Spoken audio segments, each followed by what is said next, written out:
Ooh-ha. Welcome to the Shaman Spooky Story Hour.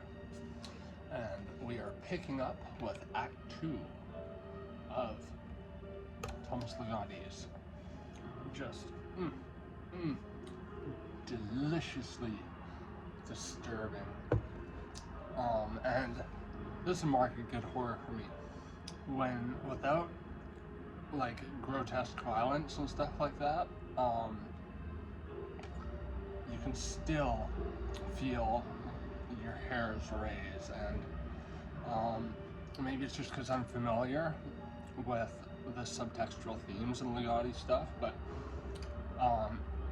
the implication I think is pretty heavy in what he's saying in a lot of this stuff. But this video isn't going to be an analysis. This is just merely me reading part 2, and I'm going to try not to sound like a complete fucking jackass imitating Mulder and Scully. I want to do some justice to how fucking impeccably Ligotti nailed not only the character quirks of Mulder, the rigid incredulity of Scully, which, you know, again, this is like circa season 3, so she wasn't a believer yet.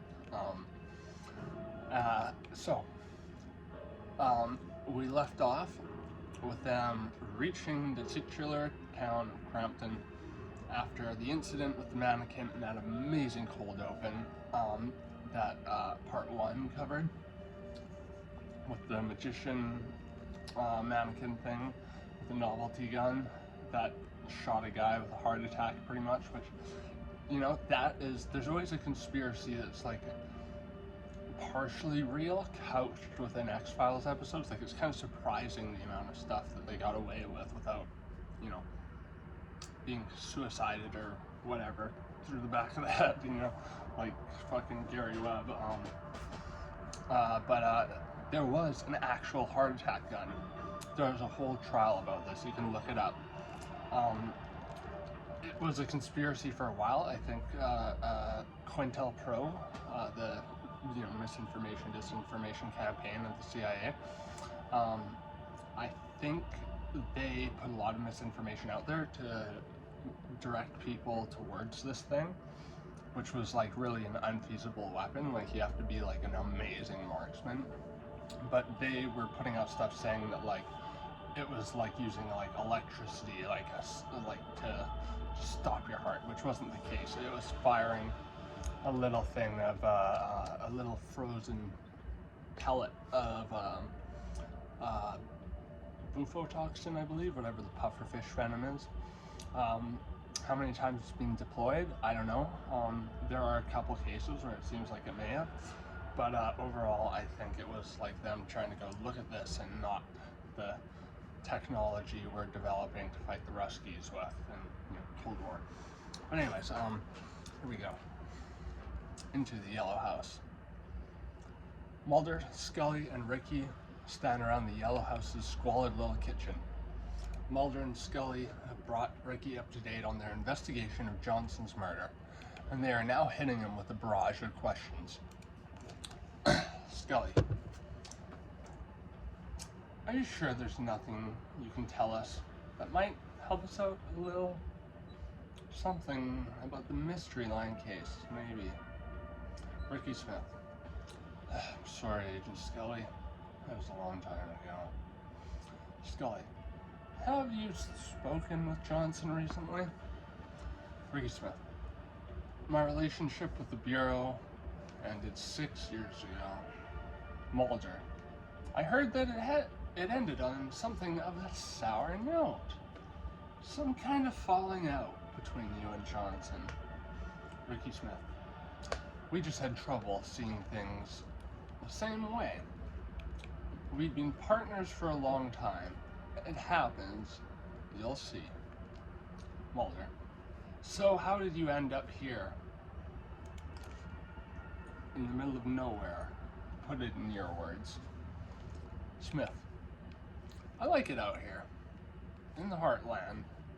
Once you live here, you never want to live anywhere else. It's real. Compared to what? Mulder counters.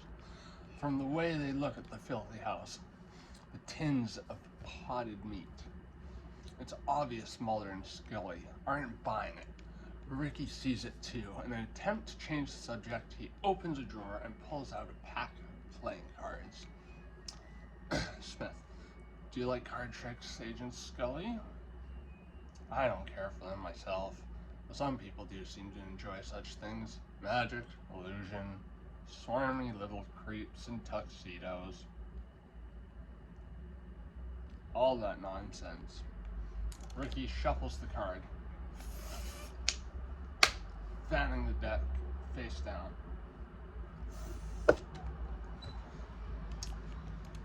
Trying to make us immersive. Bear with me. Smith, please take a card, Agent Mulder. Mulder draws the 8 of spades. Sorry, no, not Motorhead songs playing me. He then slips it back into the deck. Ricky mixes the pack again, using a rather theatrical one-handed shuffle. He fans the card face up. The card's face up. Mulder checks the deck. Mulder, no ace of spades. Smith, it's in your partner's hand. Scully, whose hands have been in her coat pocket the whole time, removes them. In her left palm, she's cupping the ace of spades. Scully to Mulder, you put the card in my pocket. Mulder, I did not. I know better than to reach into a woman's pocket, Scully. I must have been there before. Ricky Smith, in magic, like in everything else, the logical explanation is almost always the right one. Almost. Ricky Smith pulls a folded piece of paper out of his pocket. Smith, this came through my mail slot a few hours ago. He unfolds it and hands it to Scully. She reads the words written in that now familiar script out loud. She is holding the ace of spades, queries Scully. Mulder, any idea who sent it? Smith, that's a question I'm afraid I can't answer. Can't or won't, says Scully. Bit of both, I suppose, says Smith. Mulder produces the magic shop receipt. Mulder, you could say this came through our mail slot. It was found on the, man who killed Agent Johnson. Smith, reading the receipt. You really want to know? Now, where have I heard that before? He hands the receipt back to Mulder. Smith, 222 Main Street, is a fix-it shop run by a guy named Fred something. It's closed most of the time, like just about everything in that crummy little town. But you might get lucky. Personally, I think you should forget the whole thing and head back to Cincinnati before it's too late. Mulder, a little frustration. Ricky, we're not on a social call. An FBI agent is dead. Killed right in the middle of the J. Edgar freaking Hoover building. And the director has taken it a little personally. Once upon a time, you might have been able to label this thing unsolved and let it go at that, but that's not really an option for us now. Smith, I'll tell you what, go check out your address. If you really want to stick around Crampton, you're welcome to stay here. Mulder and Scully look at each other.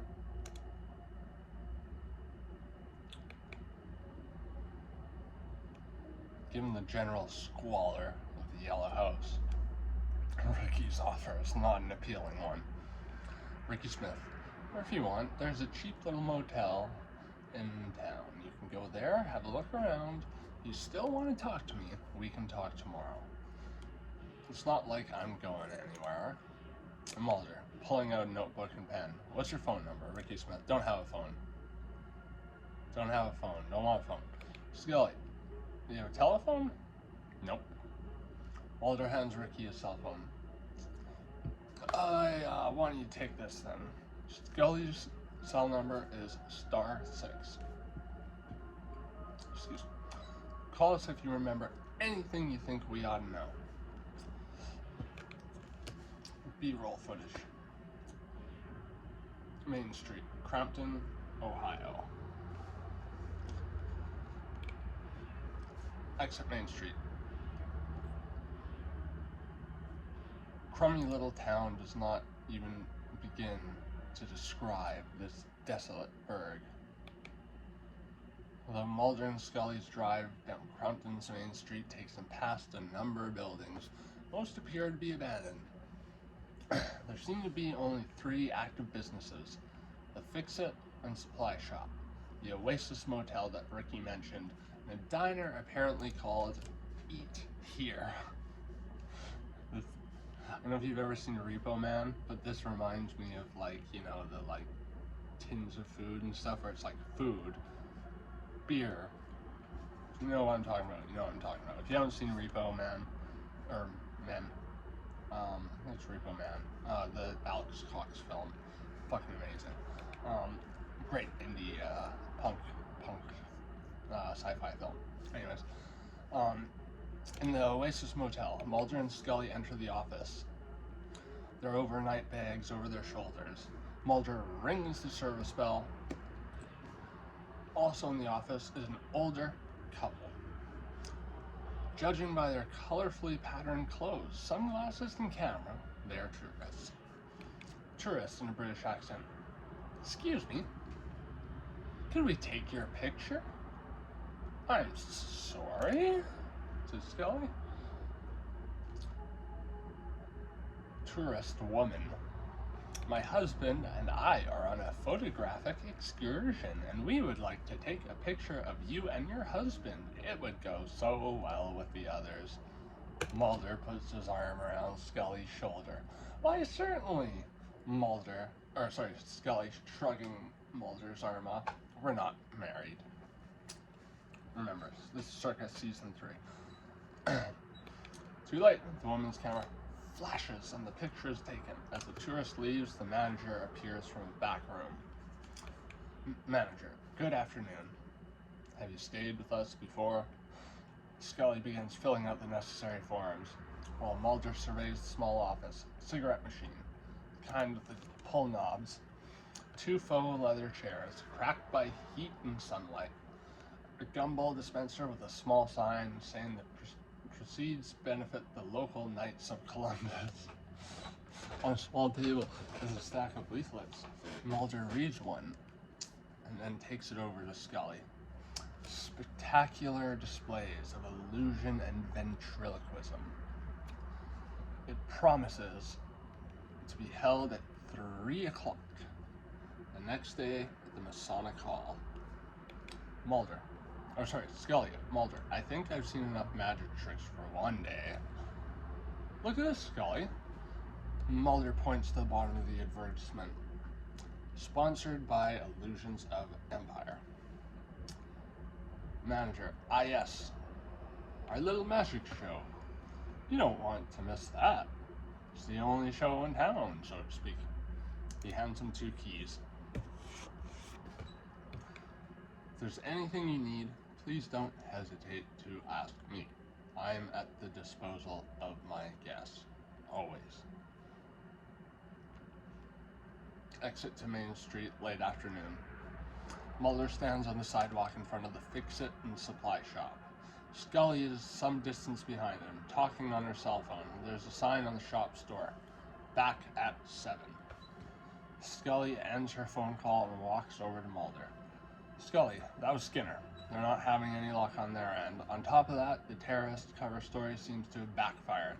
An official at the Syrian embassy in Washington was assassinated about 2 hours ago, and the Syrians are calling it an act of retribution on the part of the United States. Retribution for what? Oh no, Johnson's murder? Exactly, and since it's too late to retract the terrorist story, they're just going to have to ride it out. Washington must be a real madhouse. For the first time today, I'm glad we're in Crampton. Speaking of which, what's the story with the fix-it shop, says Scully, Mulder checking his watch. And we've got about half an hour before Fred's due back. Let's have a look at the hall where the magic show is supposed to be held. They cross the street and walk the half block to the Masonic Hall. From the outside, it looks like every other ruined abandoned building along Main Street, except for the rather cryptic Masonic symbols adorning its face. Mulder stands contemplating for some moments. Don't tell me you've never seen a Masonic Hall before. You know, Scully, there are thousands of things in cities all over the world where the origins of Freemasonry itself are all but unknown. In the prehistoric period, they were one of the first secret societies, possibly the first cult. Some scholars trace the beginning of the Freemasons to the Egyptian god Thoth, the god of wisdom and learning, who's thought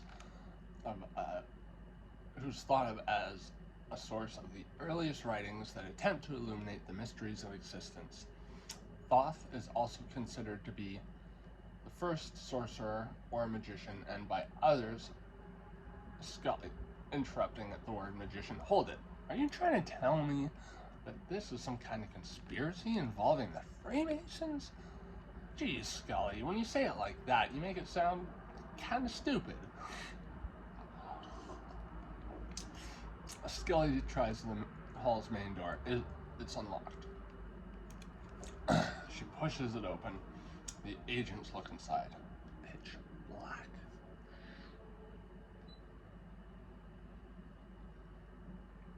Looks like a flashlight job. Great. In the Masonic Hall, for a second, everything is black. Then a flashlight beam slices through the darkness. Even by flashlight, the agents can see the Masonic Hall is a total disaster.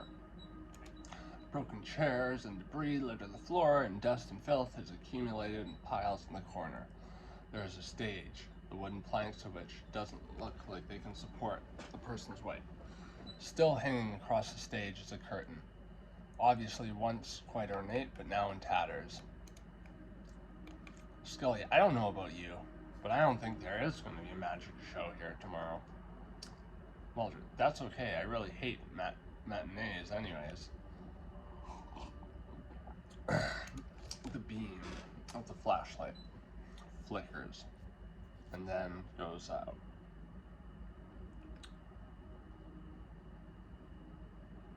They're plunged into complete blackness.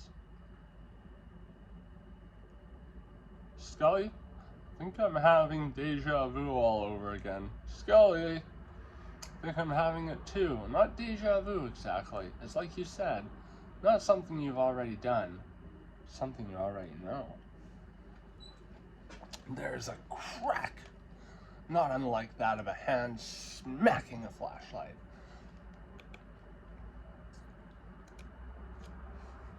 The beam blazes back to life. Mulder points with the flashlight. Is that an office back there? Entering the office of the Masonic Hall, there's a tiny office. The beam of the flashlight roaming around the room stops on a desk. Apparently the only piece of furniture in the whole building. On it sits a heavy black telephone. Scully, does this look familiar at all, Mulder? The Mystery Line commercial. Mulder, go over to the desk. He hesitates a moment, then picks up the telephone receiver. He starts to bring it to his ear. Mulder? Mulder shines the flashlight towards Scully's voice. She's holding up the end of the telephone cord. It is frayed, wires dangling. A little embarrassed, sets the receiver back in the cradle. Exit to Main Street in the evening. Mulder and Scully leave the ruined hall, overcoats dusty, hair full of cobwebs. Scully dusts herself off. Scully, when we get to the motel, I'm going to take a long shower. Mulder, looks like Fred's back. Across the street, the fix-it and supply shop sign has been turned to read, "Open for business." Inside, a figure can be seen working. Mulder begins crossing the street, and Scully stands there, pulling long, dusty knots of cobwebs out of her hair. "Coming?" queries Mulder. "Why not?" "Sure," says Scully. In the fix-it shop, a small bell rings as Mulder and Scully enter the fix-it shop. The shop owner, Fred, does not look up, wearing overalls and a pair of glasses, one lens of which has been fitted with an eyepiece for working on minute mechanisms. He's hunched over some obscure device, working at it with tiny little tools. Scully, "Excuse me." Fred still does not acknowledge them. Scully, "Excuse me, I'm Agent Scully. This is Agent Mulder. We're with the FBI." Concentrating on his gizmo, Fred states, "I heard about you." Fred goes back to ignoring the agents. Scully looks around the shop, notices a sheet of paper on the counter. She holds it up to Mulder to see. Spectacular display of illusion and ventriloquism. "Sir, we're here on an investigation."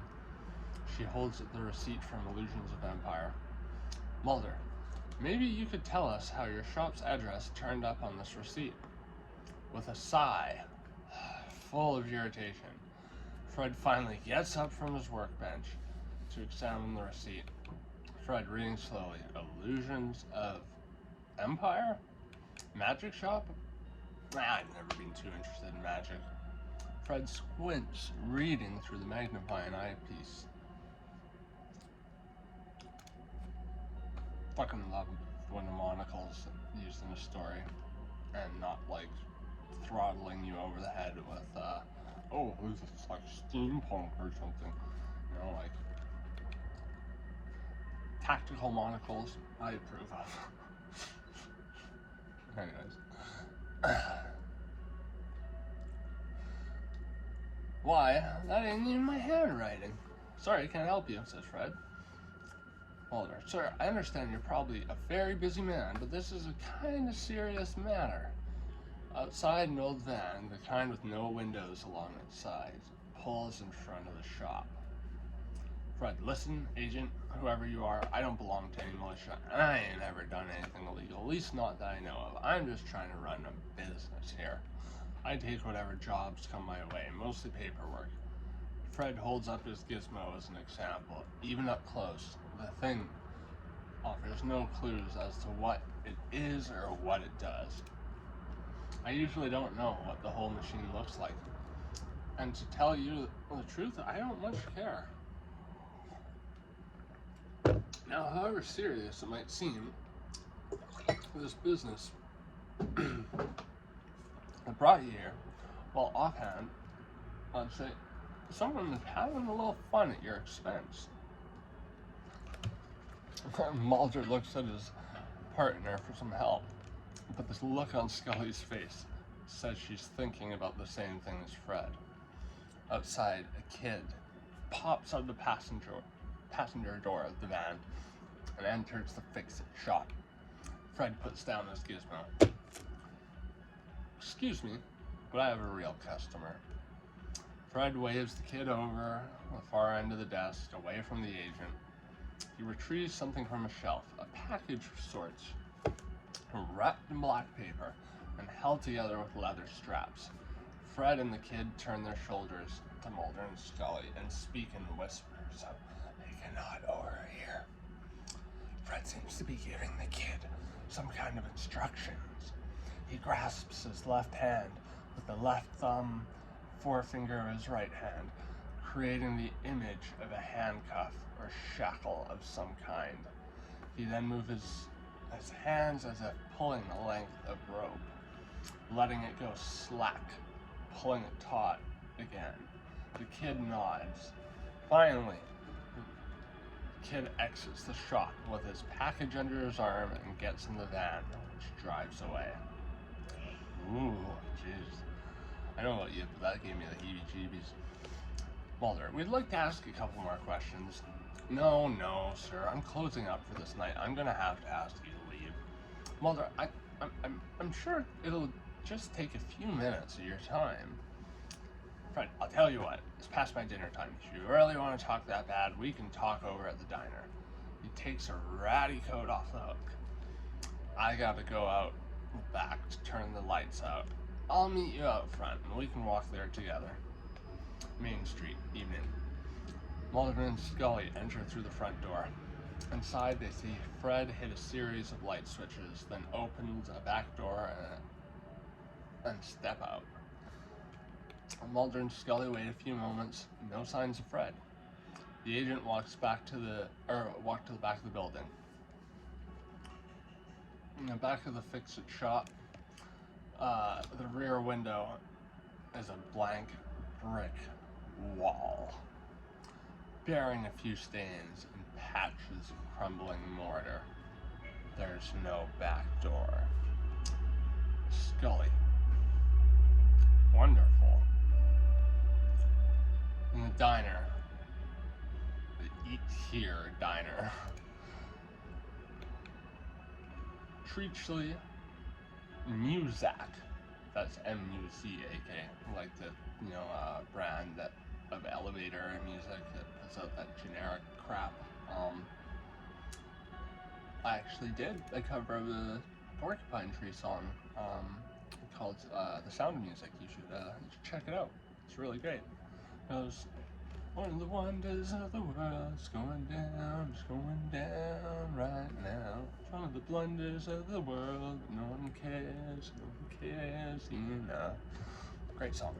Anyways, as with seemingly every other building in Crampton, the diner displays an advertisement for the spectacular magic show tomorrow at 3. This one taped to the front window.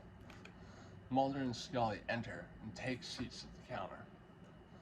In a tired voice, Mulder queries to Scully. Okay, Scully, so what do we have to do so far? Scully, also tired. So far, nothing I'd care to bring back to Skinner, unless you really want to haul Ricky Smith to Washington to do card tricks for the director. It's as though none of this has anything to do with Agent Johnson's murder anymore. It's all changed. I feel like we're on some kind of weird scavenger hunt. Scully seems on the brink of something, but can't quite articulate it. It's almost like all this is just an excuse to something I don't know, maybe. Counter girl appearing suddenly and interrupting Scully. Good evening, folks. Would you like to try some meatloaf tonight? Mulder and Scully look up sharply.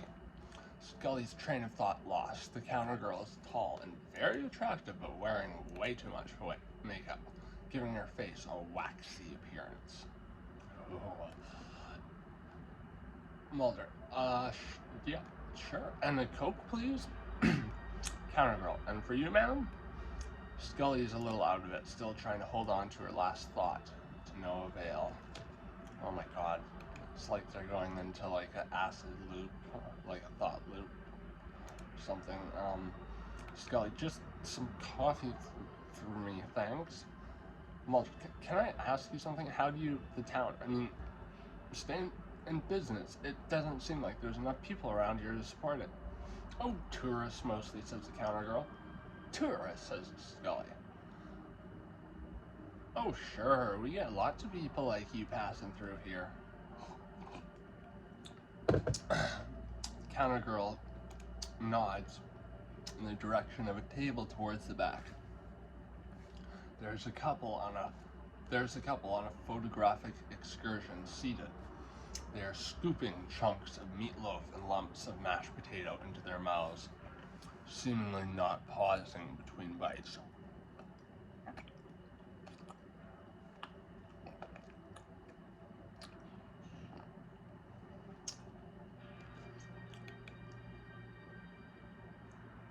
They turn to Mulder, Scully, and smile, their chins dripping gravy. Mulder, on second thought, he stops at Scully's cell phone ring. She answers it. Scully, Ricky Smith on Mulder's cell phone in the Yellow House. Where have you been? I've been ringing you for over an hour. Are you two still in Crampton? Scully, yes. Get out while you still can. What do you? Ricky hangs up. Mulder, that was Ricky. I think something's wrong. Let's go. This is Mulder. The agents take their coat and leave. A few seconds after they're gone, the tourists stand and leave, their meal only partially eaten. The counter girl clears their plates and goes through a swinging door, presumably to the back of the building. The diner is once again empty. After a moment, the lights go out. End of Act 2. Okay. No, I think, should we do Act 3? Let's do Act 3. In the Yellow House, Mulder, Scully, and Ricky are together.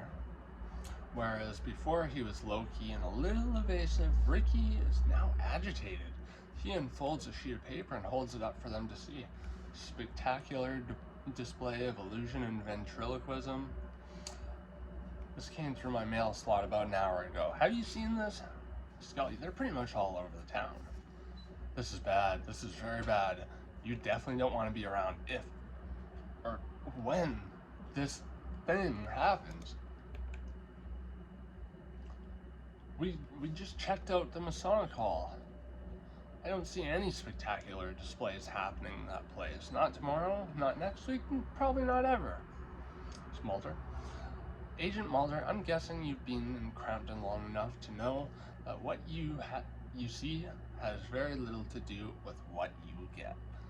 And you don't want to be there when they give it to you. Scully, the mystery line. So did you continue the investigation on your own? I couldn't let it go.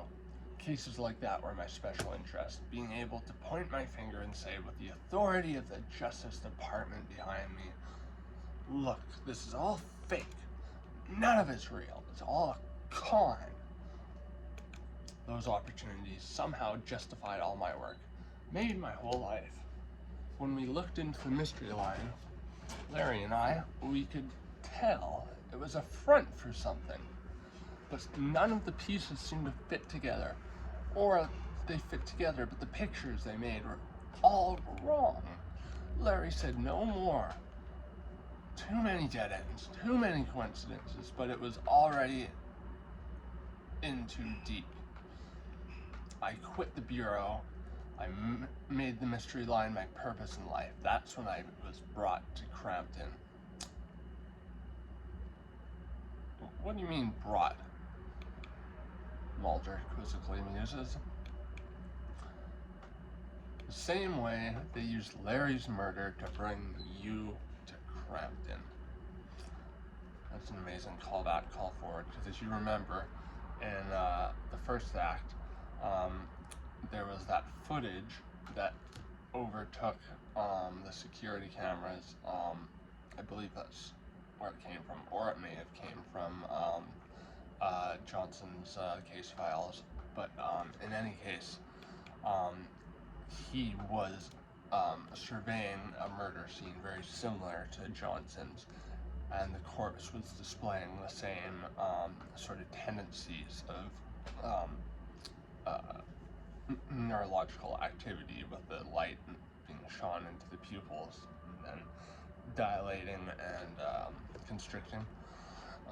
So yeah, I think that's just screenwriting 101. That's how you do a callback and call forward, callback. Are a great example of it, anyways. So the same way they used Larry's murder to bring you to Crampton, one thing just sort of leads to another. A map, a murder, a phone call, a message, and a fortune cookie. They've got all the gimmicks. They're very good at getting towards the town. I knew that I'd been here before. I knew it. Here, there's someplace very much like it. There's more than one Crampton in the world, and that I'm sure of. Anyways, I snooped around for a while, like you did, and then I went to that old ruin of a hall, and I wasn't alone there. I didn't exactly see anyone or anything, but I could feel something lurking around me, running away when I wasn't looking, leading me, it seemed. into a room, I came across a tiny office with a desk and a phone. The phone was disconnected. I could see that, and I don't know what made me pick up the receiver and put it to my ear. Mulder and Scully exchanged a brief look. When I did, I heard something. A voice. Maybe more than one voice, even. Telling me things that didn't make any sense. Not in any literal way, but it scared me. In those days, nothing scared me. I slammed down the receiver fast. I should have gotten out of there right then. I probably still could have. But it led me on further and further into the darkness. It seemed to be massing around me. Finally, I was standing on the stage of the hall, right where the curtains come together. Even at that point, I think I could have turned and walked away without any serious consequences, but I had to look behind the curtain, and I had to know what was hiding there in all that blackness. I had to know. The strangest thing was finding out that I already knew. Ricky stops, but it's clear he wants to say more. He just needs to have it dragged out of him. What was it? What did you know? Says Mulder. It's very hard to put into words.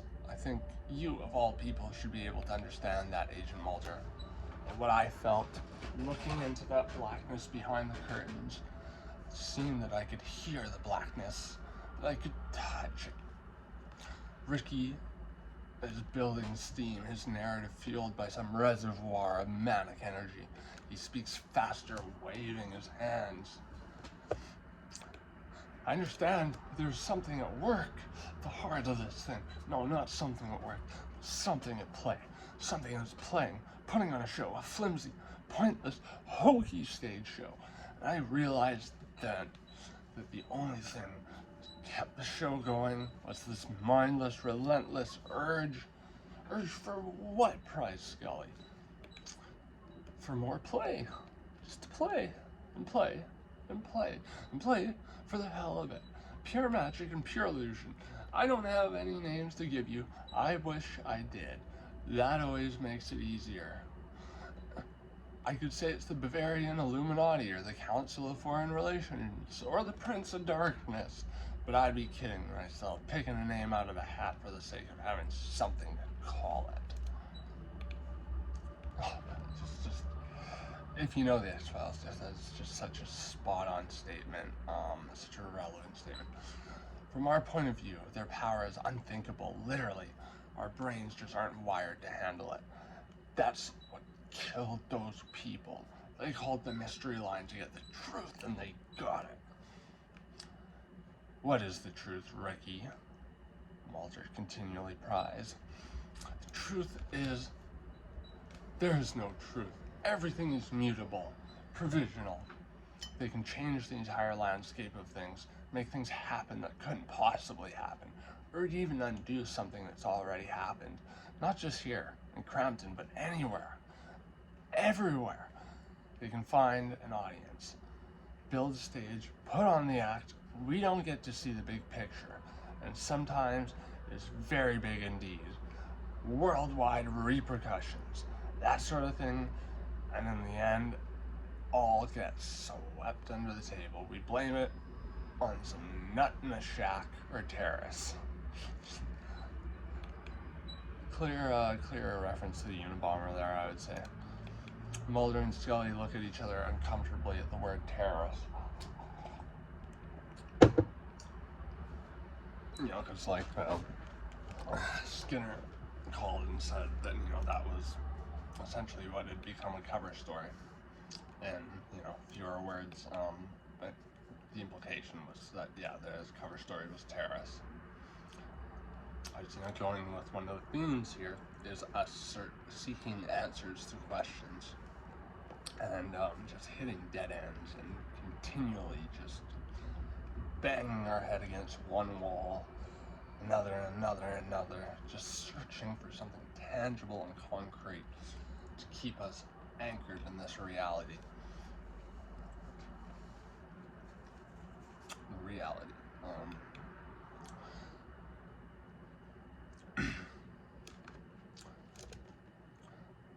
So much power, though. There's really nothing for them to do except play, push a button, pull a string, just to see what moves on the other end. That's what the truth is, Agent Mulder. Once I knew their secret, well, here I am. And I'm not going anywhere. When you know how it's all done, when you know how the secret works, it's all over. And so is Ricky's story. The manic energy that fueled the telling apparently made him feel spent. He slouches in his chair. I really hope, for the sake of yourselves, that they don't let you in on it. I really mean that. I'm always looking for superior playmates, and you two would seem to fit the bill. But if you don't get out of Crampton before this magic show, well, what about you? You're welcome to come with us when you go. Ricky Smith, with a humorless smile. There's nowhere for me to go.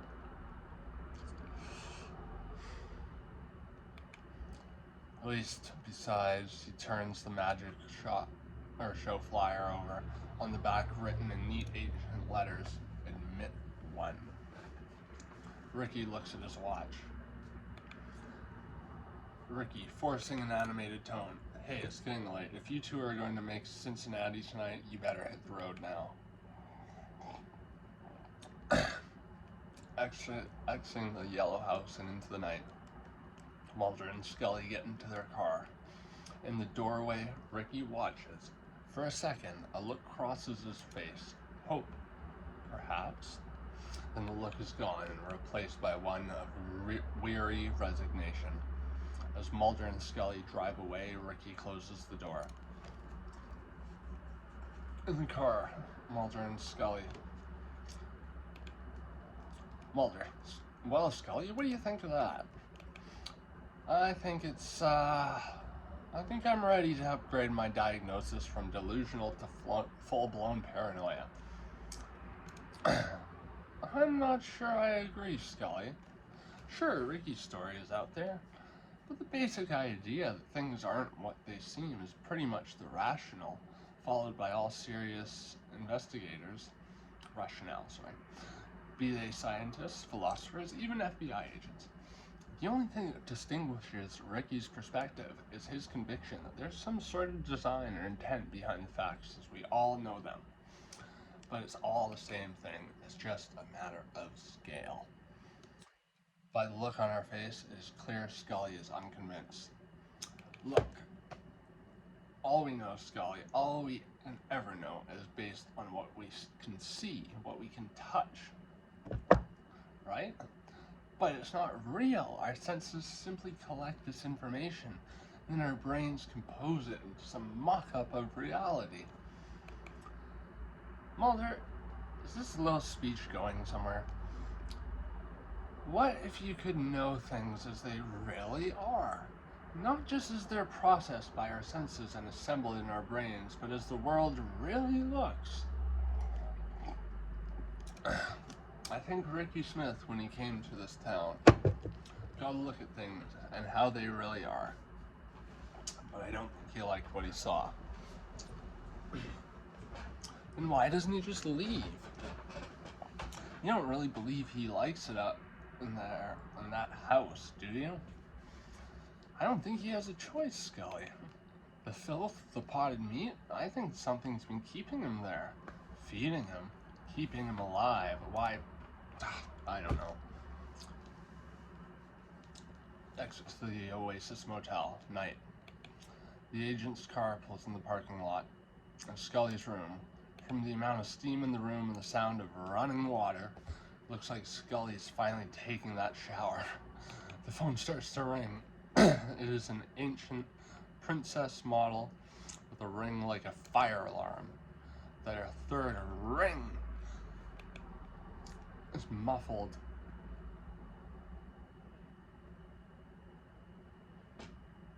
It's a muffled curse from inside the bathroom. The water stops. Sorry, let me just reread that. At the third ring, there's a muffled curse from inside the bathroom. The water stops. Mulder's room. Mulder is lounging on the bed, flipping through TV channels. Through the thin wall, the ring of Scully's phone can barely be heard. Mulder doesn't seem to notice. Click on the remote. An old black and white cartoon. Click. Some artsy looking thing, shot in negative exposure and accompanied by airy synth music.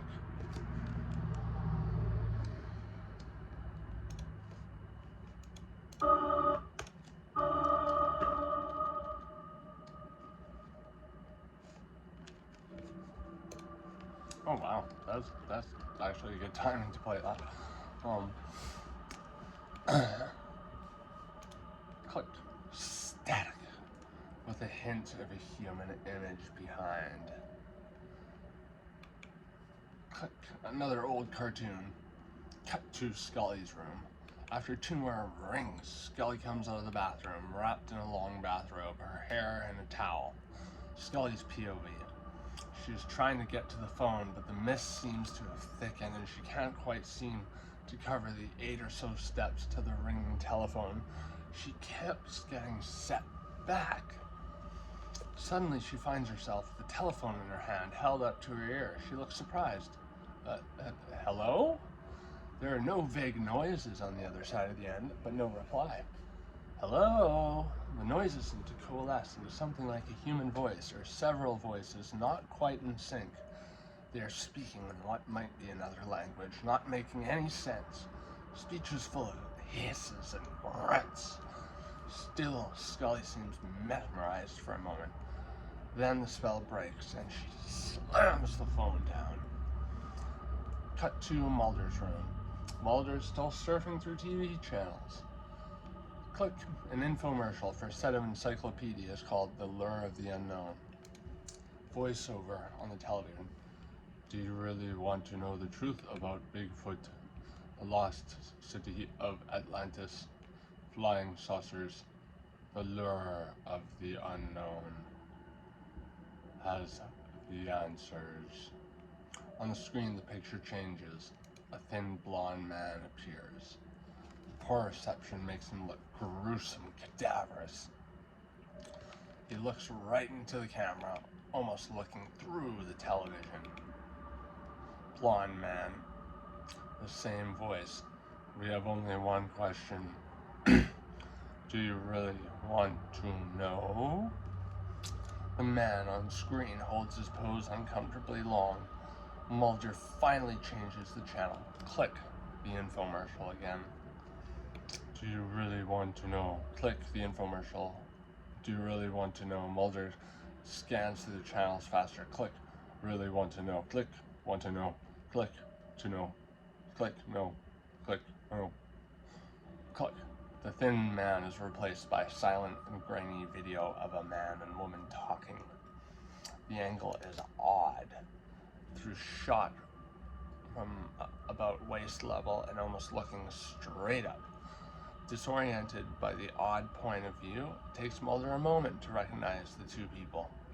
Tim and Scully. Talking in the autopsy room earlier that day. As seen through Larry Johnson's dead eyes. Cut to Scully's motel room. Scully in sweats opens the door to her room. Mulder is outside with his overnight bag.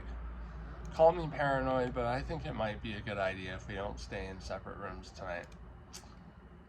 Come in. Mulder steps in. I'll warn you, the TV doesn't work. No problem, retorts Mulder. The door slams shut. Scully's room. Later. The 2 agents are asleep. Scully in her bed, Mulder in a chair. They are restless, having bad dreams. Cut to elevator. Mulder and Scully stand together in an elevator. Not unlike the one in the FBI headquarters, their stance is awkward and oddly posed. Mulder is smiling, and Scully is looking annoyed. Treacly, the music fills the elevator, playing a familiar but undefinable tune. Back to the motel room. Close up on Mulder. He is twitching slightly. In the back in the elevator, it stops. The door opens a few inches. We get a glimpse of faintly roaring blackness. On the other side, the treacly music is being replaced by a calliope playing the same elusively familiar tune. The motel room, close up on Scully. Her face is twisted in a look of pain. Cut to the elevator. The doors open a little more, revealing more of the abysmal blackness. In the elevator, the agents look at each other apprehensively. A few more inches, the faint roars become a howl. The agents move as if to step through the doors. Cut back to the hotel room. The howl in the dream becomes the cacophonous ringing of the phone. Both agents wake with a start, sit bolt upright. The phone rings again and Mulder picks it up. Hello? No reply. Hello? Voice on phone. Hello? Hello? Mulder turns his eyes to Scully. The voice on the phone is hers, though nearly inaudible behind vague background noises. Then the voice changes slightly, a near-perfect imitation of Scully's, but muffled as though spoken through clenched teeth. Voice on phone. 3 o'clock, showtime. Mulder and Scully look at the motel clock. Its green, luminescent hands point to 3 a.m. Ooh, witching hour. Voice on phone. You don't want to miss it. The voice fades and hisses and pops. End of Act 3. Act 4. Into Scully's motel room, Mulder is calling Ricky on Scully's cell phone. After a number of rings, the line is picked up by an answering machine. The voice on the recording is not Ricky's. Hi kids, we've all gone to the magic show. See you there. The machine hangs up. Scully comes in, holding a manila envelope. Mulder in a daze. I got his machine. His machine? Mulder? He didn't even have a phone. How could you get a machine? Any luck with the manager? He wasn't there. So much for always being at the disposal of his guests. I found this, though. He hands Scully the manila envelope. It is labeled for the newlyweds. Mulder removes its contents. A photograph of Mulder and Scully posed together. Mulder smiling, Scully looking annoyed. It is identical to their positions in the elevator dream. Scully, I had this dream. Interrupting. Did it have an elevator in it? Mulder speechless from outside strains of calliope. I don't think I'm pronouncing that right.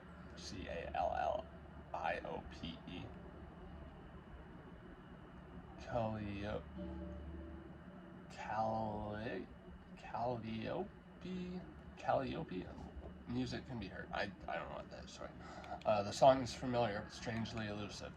The agents step out of the room. Exit Oasis Motel. Night. The town of Crampton is all but dead, but for one building. A few blocks down, the agents can see the Masonic Hall. Every inch a ruin from the outside. It's brightly lit within. It is there that the music emanates from. In the Masonic Hall, Mulder and Scully burst into the hall to find the spectacular display of illusion and ventriloquism has started without them. No longer a filthy ruin. The inside of the hall seems completely restored with intricate ceiling work, thick glass lamps, and a rich, ornate curtain. The audience is a collection of New York theater first-nighters, carny types, show business types, all kinds of stereotyped and fraudulent beings. Grinning clowns are working the crowd doing petty sleight of hand tricks. The unctuous music plays just a little too loud.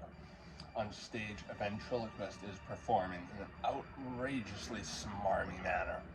On his knee is Laffo. Remember Laffo? The clown thing Mulder was playing with?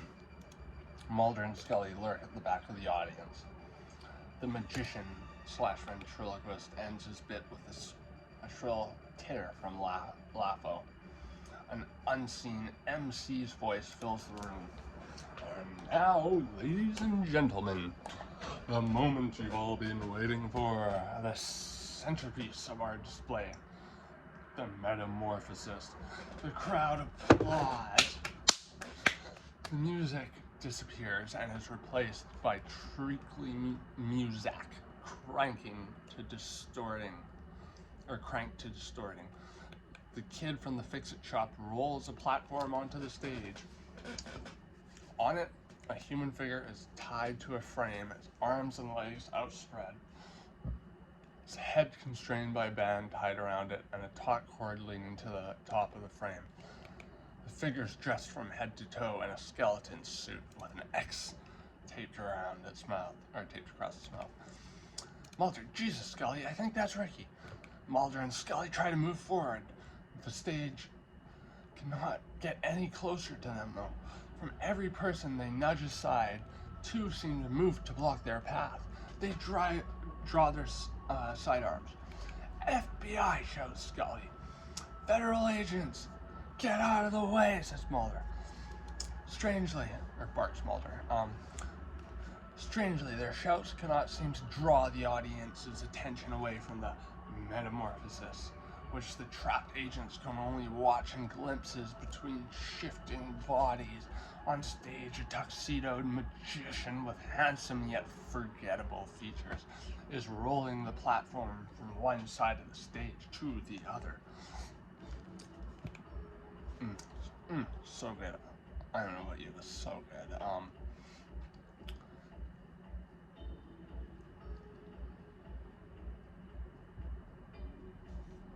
And then twirling it around, finally it is brought to a dead stop. Stagely flourished. The stage magician tears away the X across the figure's mouth. The skeleton figure emits a continuous tormented scream. In one swift movement, the illusionist tears away the skeleton suit from the neck downwards, revealing nothing but empty air underneath. The crowd oohs as the cowled head keeps screaming. The illusionist then tears away the hood of the skeleton suit, leaving only a skull dangling from a cord. However, the screaming continues for a few moments before fading into the roar of the jubilant crowd. The illusionist takes his bow. The music goes, ta-da! And within moments the hall has emptied. In the Masonic hall on the stage, the curtains draw closed and the house lights go dim just as the agents finally push their way to the stage, their guns still drawn. They part the curtain slightly, the other side roaring blackness. Mulder and Scully look at each other apprehensively. Ricky said that he thought he could have turned back here, that he still had a choice, said Scully. Mulder, I'm not sure we do. Mulder steps through the curtain into the roaring blackness. Scully is right behind him. Cut 2. J. Edgar Hoover Building, FBI headquarters. Mulder and Scully step out of the elevator into chaos. FBI agents and EMS personnel are swarming around the office. Mulder and Scully look a bit unsteady, as if stepping off a pitching boat onto dry land. Mulder to the nearest agents. What's going on? Agent, you don't want to know. It was Johnson. Larry Johnson? EMS personnel wheel a gurney past them. On it, Larry Johnson. He is straining at the leather straps that bind him to the stretcher. I think he had a breakdown or something. Just started screaming. I've never heard anybody scream like that before. Mulder walks over to Johnson's cubicle. The chair is knocked over. Papers and office supplies are scattered all over the floor. On the desk is a sheaf of black and white photographs. Mulder picks these up for a better look. Obviously overexposed, they depict only yawning blackness. Scully, did you know him, Mulder? Looking at the photos, Mulder seems to be trying to remember something. Mulder? Whatever it was he was trying to remember, Mulder finally lets it go. He drops the photographs back onto Johnson's desk. They land on a manila envelope. The return address written in neat ancient letters. Crampton, O. I worked a case with him and his partner. It was a long time ago. He turns and walks away from the scene. Mulder, so seriously, you never saw the Manchurian Candidate? Scully, nope. Never? What did I just say, Mulder? Geez, Scully, it's only like the best conspiracy movie of all time. I thought that was JFK, which you never saw. Yeah, well, I know how it ends. And that is Crampton. And, yeah. Was that not a marvelous, marvelous script? Was that not, like, did that not give you the heebie-jeebies? I just hope I managed to do it justice. Now this video's gone on fairly long because I did the last 2 acts, you know, obviously back to back. So, you know, if you guys want to hear my analysis, which there's a lot to unpack here, you know, I'm happy to do that, but something tells me that these videos aren't going to get a lot of views and no one's really going to care. And honestly, if no one cares, I would rather just talk to the camera for myself and just not post anything. So, yeah, you know, but I mean, cool. It's a cool story, right? I think it's, you know, one of the better endings to an X-Files episode because, and this is why I think it's kind of like, to me, it's like the spiritual ending of the show. Because I don't like how they actually ended it. They tried to end it with Fight to the Future, the movie, which was just confusing. And then they tried to end it on the 9th season finale, which, frankly, I despise so much that I'm like repressing some parts of it. But this, you know, it's a spiritual ending in that they're trapped in this time loop that's perpetuating. And I love the reincorporation. Because the first time I read this, I was like, this Star Wars conversation seems, you know, where they're talking about Star Wars in Greece at the beginning, as Larry Johnson's dying. You know, I thought it was just like a silly conversation. But then I came to the end and I was like, oh, whoa, now they're talking about the Manchurian Candidate. So there's like, you know, something has changed a little bit. Larry Johnson's alive, but he's not dead, he's insane, which is, you know, that's like a staple of cosmic horror, very Lovecraftian. But in any case, yeah, that's how it ends, and good God, I mean, if the last season of the X-Files, which fucking hated it, if they had made this, I think they probably could have gotten a 2nd season of the new revival, which got canceled because it fucking sucked. And they were filming it here in my city, as you know they did with the like first, I think, 5 seasons of the X-Files. And I actually got to meet some of the actors because I would run into them as they were walking around the city. That part was cool. That was the best part of latest season of the X-Files. But otherwise, yeah, didn't like it. Really, like, not even a single episode. This though, this is fucking magic. This captures the X-Files to a T. Captures the self-awareness, satirical nature. As I said, has that, like, you know, heart attack gun sort of thing. So there is a like element of an actual conspiracy theory, which, hey, if you don't believe me, Google the CIA's heart attack gun. There was like a full Supreme Court hearing on it back in the day. It has the excellent excellent understanding of the dynamic between Mulder and Scully. It has that element of dismantling this contrived reality that serves just to give us something to watch and just, you know, to have some cheap fun. Well, I mean, yeah, sure, let's go with cheap fun because, you know, it is parodying the cheap fun that people get out of conspiracies. At least, you know, this is way before QAnon and shit. Conspiracy theories became dangerous, but, you know, they used to be really fun. But this I like. This is the most unique episode in my opinion. Yeah, it is the most deeply creepy, and it also is the darkest ending. None of that Scooby-Doo bullshit where it's like, you know, the first 3 seasons at least, pretty much everything paranormal except for that episode I was talking about earlier, episode 13 of season 1. Scully never encounters anything paranormal save for that episode, and even in that she rationalizes it away as sort of her projecting her grief. But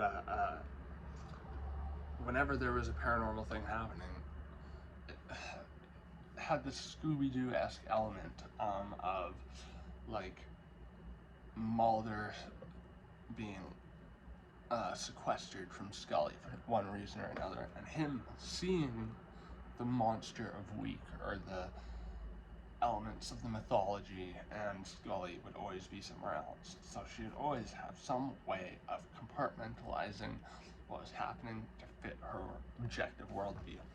And Mulder selectively searching, as he always does, trying to, you know, pin down and illuminate the phantasmagoria of the crazy, ethereal, preternatural is a better term, I guess, nature of the various, you know, monsters, aliens, and, you know, the monsters, as if you watch the X-Files, you know, are mostly like people who are afflicted by something or another that turn them into what they are, which is some abomination.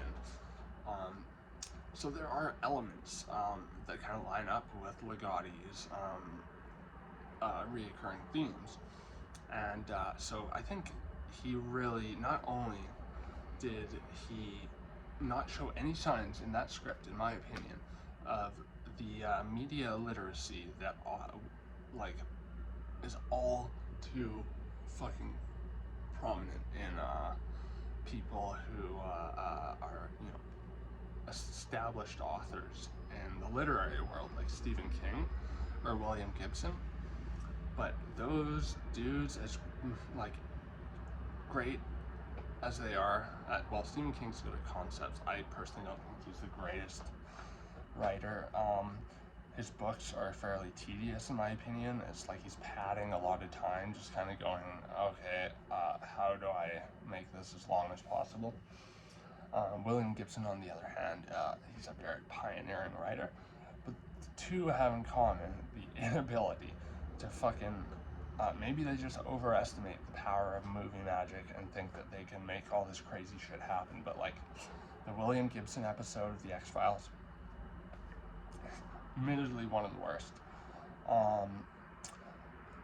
The Stephen King episodes, for Stephen King scripts, not bad. You know, certainly compared to Sleepwalkers or Maximum Overdrive, but Ligotti, I mean, and feel free to fucking disagree. Tell me, I mean, but I think this is a very well done script. Like Ligotti's other stories, if you've watched me read them or you've read them yourself, which I really highly suggest you do if you're into cosmic horror, because he is just a top tier fucking cosmic horror writer. He understands Lovecraft. I've talked about his explanation of elements of cosmic horror that drew him to the genre in Conspiracy Against the Human Race. I think you can find that in the uncanny valley section of my conspiracy against the human race analysis. But yeah, in any case, I'm going to leave it here. If you want me to do a deep dive on this, into the subtext and everything, let me know. But Ligotti is a very, like, he's, I don't want to say verbose, maybe, what's the term I'm looking for? Eloquent. He's a very eloquent writer. When it comes to his literary fiction, he's very descriptive. You know, he uses a lot of very, very vivid, you know, like word salad, but I mean like seamlessly lashed together word salads that paint these like crazy pictures of what are otherwise very drab areas that seem to be just kind of hovering, like what was that Zathura movie or whatever, and there's a book as well as the same guy did Jumanji, something like that. I read it as a kid, where it's just like a little plot of reality in the black void, like we're on a planet full of life. And there doesn't seem to be life elsewhere. And what is space but a black void? I'll leave it on that. If you watch this, I fucking appreciate you, because this is the type of shit I really enjoy doing.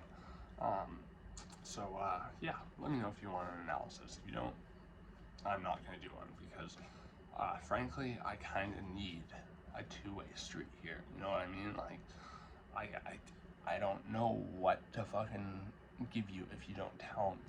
So, and you know, I aim to make connections with this channel, but frankly, I'm just kind of getting sick of hearing about drugs and shit like that. You know, drugs aren't the only fucking thing in the world. If all you can think and talk about are drugs, then I'm not trying to be condescending. Maybe I have a drug problem, and should reevaluate how you frame your use of drugs. I'm not saying they're bad. I'm saying anything can be abused, can be used for escapist purposes. I used to abuse psychedelics as a teenager.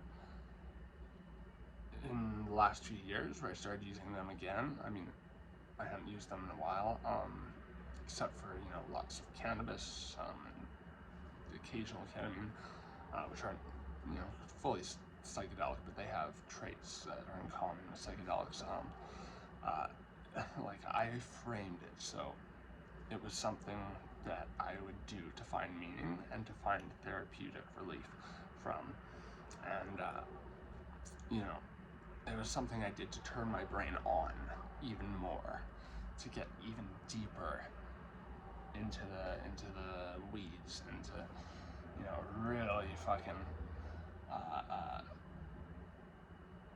to just delve this or that and the other, just with an altered state of mind. But just, I mean, there's nothing wrong with doing drugs recreationally every once in a while, but if that's the staple of your existence, if you're a drug addict, I'm sorry, there's no two ways about it. I know, because I've been a drug addict my entire life. You know, whether it was fucking heroin or whether it was fucking high doses of LSD, I was a fucking drug addict. Does that mean I'm gonna stop doing LSD? Hell no.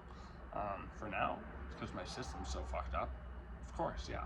Last time I did acid, I did like a microdose of 40 milligrams, or sorry, micrograms. That'd be a lot, milligrams.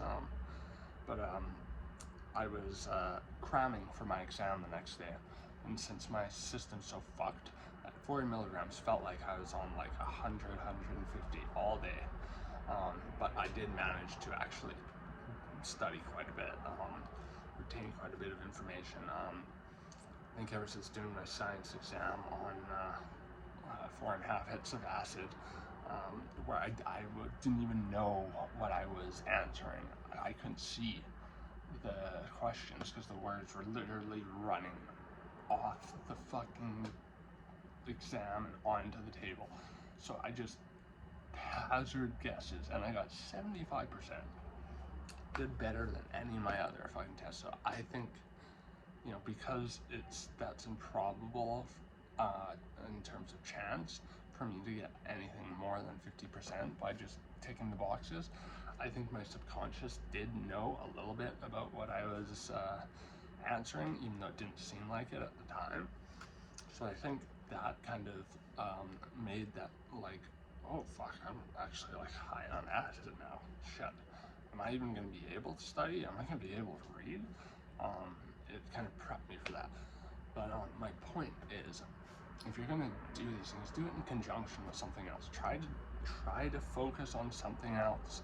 Try to sublimate with something else, because you are just essentially dissociating yourself from reality by just using drugs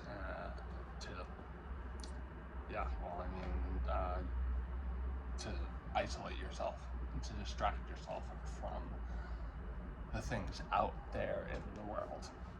You know, the best trips are the ones where you're the most proactive and you do the most work on yourself. And you know, for me, I like to watch movies and I like to go out and take pictures when I do psychedelics.